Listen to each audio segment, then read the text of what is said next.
Today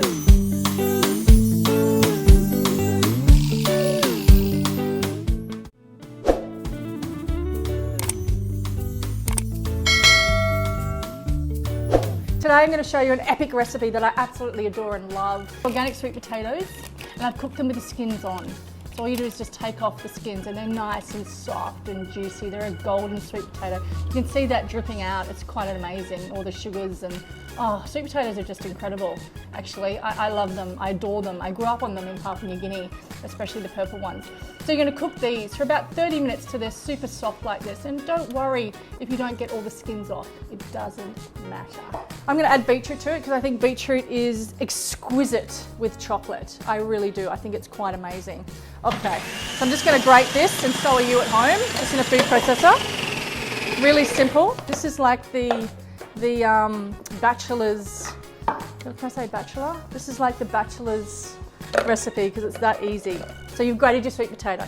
You've grated your beetroot. You've got your sweet potato, which is going to go straight into there like that. You're going to grab a cup measurement. I've got a cup of coconut flour. I love coconut flour. It's sweet and delicious. And of course the brand I use is Bob's Red Mills. I think he's amazing. His whole, they dehydrate. See how it's not white? Because it hasn't got sulfur in it? They dehydrate it. They grate it and dehydrate it. It's amazing. A cup of that.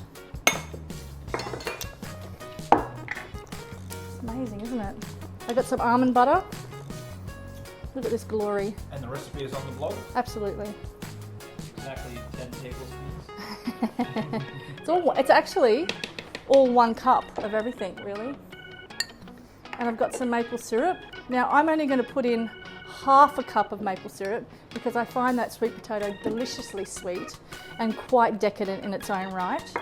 And then I want some cacao powder in there.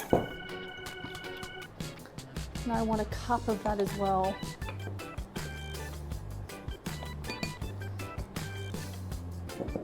Okay. Ta-da! And the next step you're going to do is you're going to add salt, because salt is pulls out beautiful, beautiful flavours and ingredients. Quite exquisite. And even though it's a dessert, we still add salt because there's no salt in whole food. So we got to add it. And it just brings out flavour. Blend.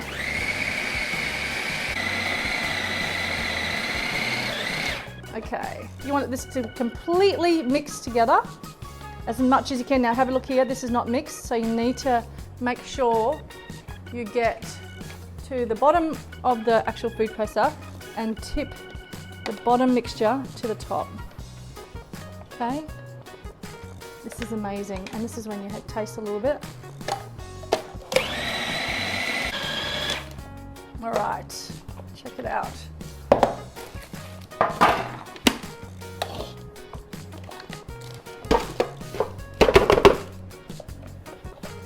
It's gooey deliciousness. Get this out.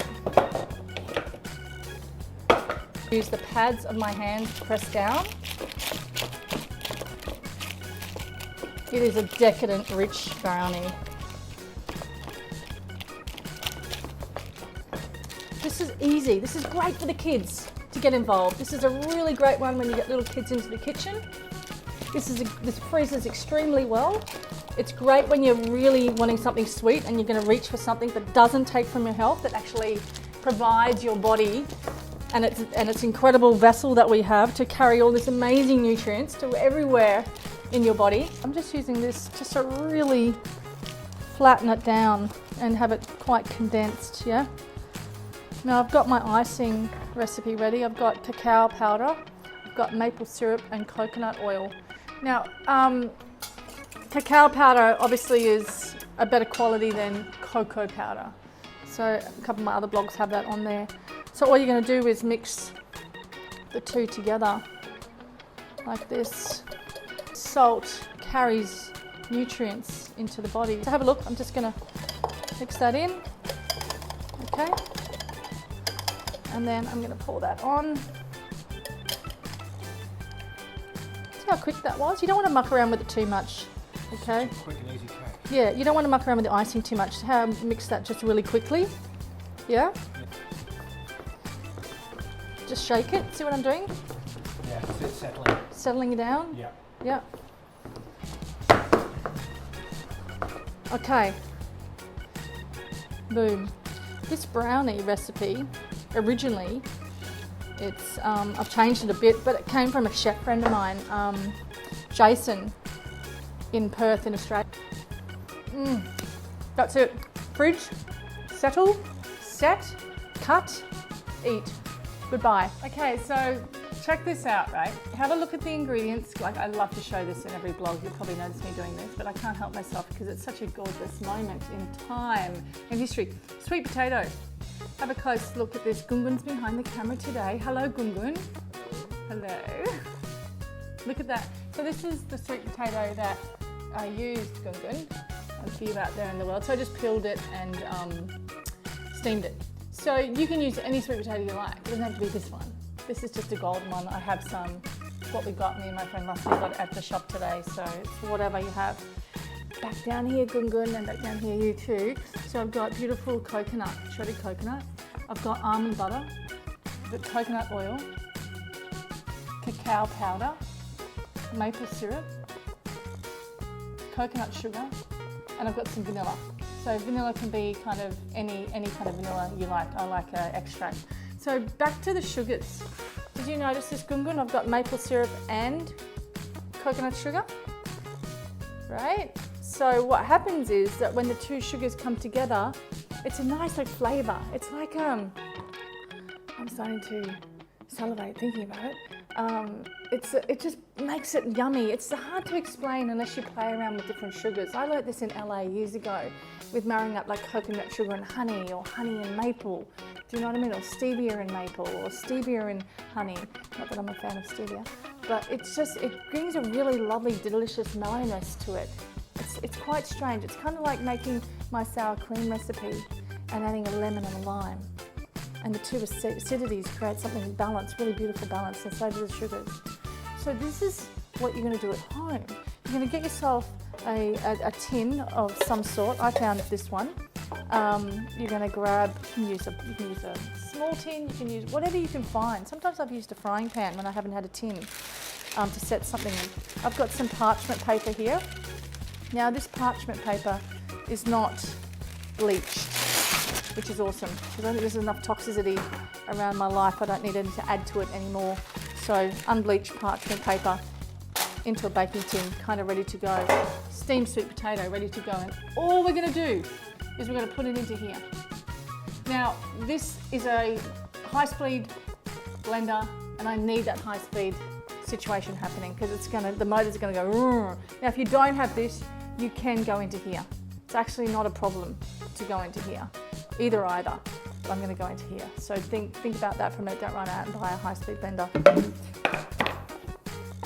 So we need some of this sweet potato, and this is quite soft too. It's cooked beautifully. So you want it to be nice and soft and mushy. You don't want it to be hard, and it's very sweet and delicious. And you're going to weigh your ingredients. Obviously, I've weighed mine before. I did all this, which is cool. I really like this little munchy thing. It's really delicious. I'm going to add everything in there, the maple, the coconut sugar, get all that out. Coconut oil, I need that fat in there. When I think of fudge, because this is a fudge, right? When I think of fudge, I think of white sugar, condensed milk, some sort of really gross cream. When I mean gross cream, something reconstituted rubbish that's really not food. And this is kind of like better and delicious in flavour without all the crap. Add some vanilla. Vanilla's just going to make it, it's just yummy to have a bit of vanilla in there. It just makes it, it's hard to explain. When I add vanilla to something like this, it just comes through and marries up with the chocolate and everything, right? I'm definitely going to add salt. Salt is the building blocks of flavour, a must. I know it's a sweet, but it just brings out all the goodness that's in this amazing situation here. So a bit of noise, and I'm going to use my tamper, and what I want to do is just get this all combined. I want the sweet potato to break down, you want the sweet potato to break down. You want everything to kind of mush up together. I haven't put the coconut in yet. I'm just going to wait for a brief minute before I put that in because I just want you to see this mushing down. So are you ready, Gungun? Yeah. Okay.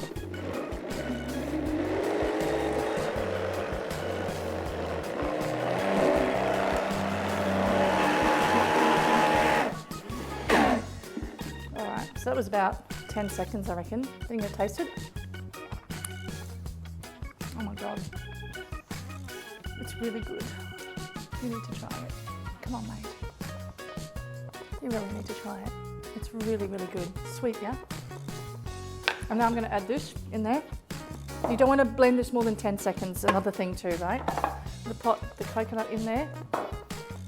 So it's about 10 seconds, right? Kind of all you want to do. You don't want to keep blending and blending because it will split. Now come nice and close in here, Gungun, and have a look. I'm just going to put that through because I want that coconutty, crunchy, kind of coconut rough flavour to go through it. Right? Look at that. Wow. And then straight into our tin. So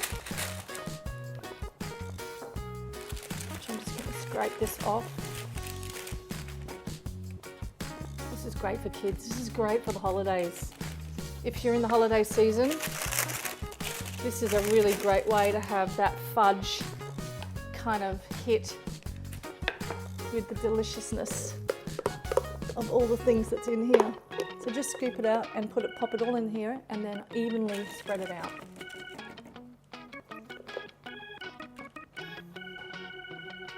Okay, so now I've got it all out.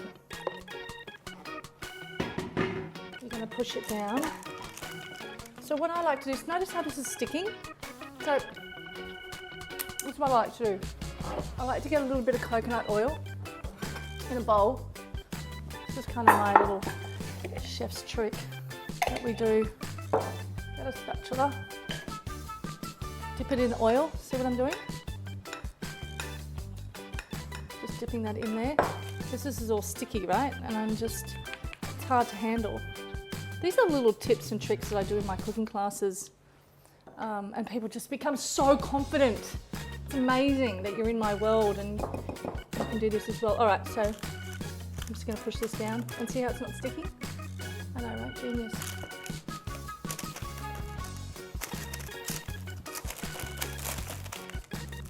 Just push it down nice and evenly. Nice and even, because I want nice, big, delicious, beautiful cubes. See how that oil does that? I'm just like stoked to show you this today. And just push it down, right? And then put this over like this. Grab one of these flippers. I call them a flipper. Push down, making sure it's all even. Straight into the freezer. Okay, freezer or fridge. I'm going to put it in the freezer. Let it set, and then we'll cut it. Okay, so I've taken the fudge out. I'm just so shocked that it's set. It's like maybe an hour, right? An hour. We're thinking an hour. All of us here in the kitchen. It's rock hard. You're gonna love this, Gungun. This is your thing. He loves sweets. This man behind the camera absolutely loves sweets. And so I want to trim off the edges a little. I know, right? It's just really good. I want nice squares. Oh, it's really. And how you get the same measurement too. I put them on top of each other and then just cut it again. So I get the same size every time. It's kind of my gig. I don't know, all the pastry chefs watching, they're probably going, mate, she's got no idea. And I really don't actually, to be honest, when it comes to pastries and stuff. I wing it with a big amount of love. Wow.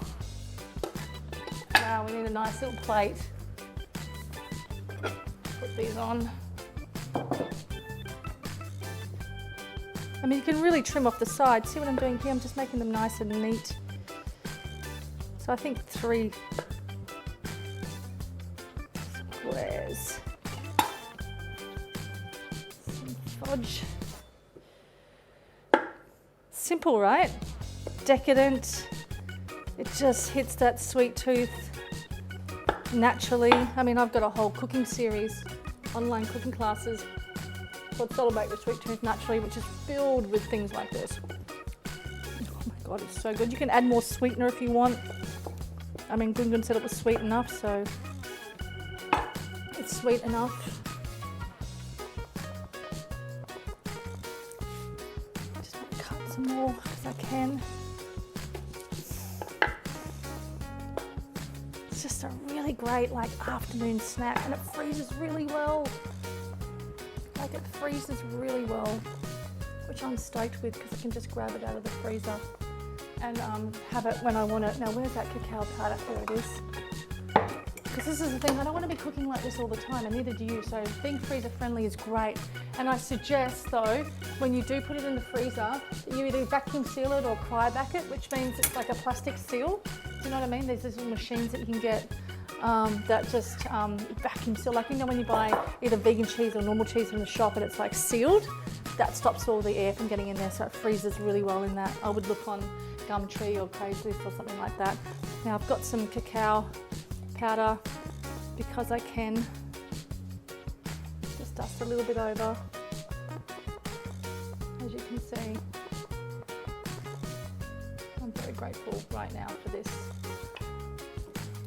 So there we go, a fantastic, incredible little pocket of nutrition right there, right? Comment below, tell me how you go. Did you make it? Did you make it sweeter? What'd you do? Did your kids love it? Did you put it in the freezer? Have you got some left over for next week? What happened? I'd love to know. Talk to me on any of my social media channels. I'm on Instagram, Facebook, you name it, and check out my website for lots of other recipes. Bye.